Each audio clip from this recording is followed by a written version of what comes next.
La nouvelle route devrait partir de ce rond-point. Il est prévu que les travaux débutent dans 3 ans. C'est ce qui est inscrit dans le contrat de plan État-région 2015-2020.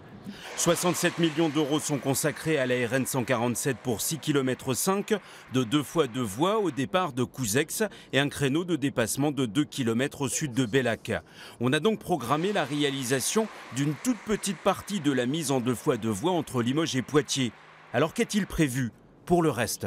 Les échos que j'ai, mais encore une fois les échos ce sont ceux d'aujourd'hui, ne m'incitent pas à un optimisme délirant. Puisqu'on me dit, mais encore une fois le on n'a peut-être pas valeur d'évangile, si j'ose dire, qu'il y aurait 30 millions prévus par l'État dans les 2 contrats de plan futurs. Inutile de dire qu'avec cela, on n'avancera pas beaucoup. 30 millions d'euros, c'est peu. À la Chambre de commerce, on milite pour une autoroute privée entre Limoges et Poitiers.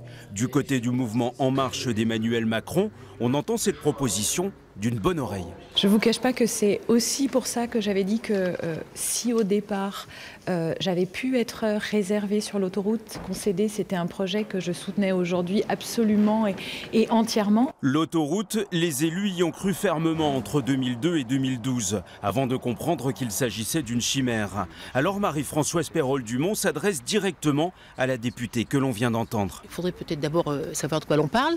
Quand on dit quelque chose, une autoroute concédée, ça veut dire de nouvelles études. Ça veut dire 10 à 15 ans de nouveaux travaux, nouveaux tracés.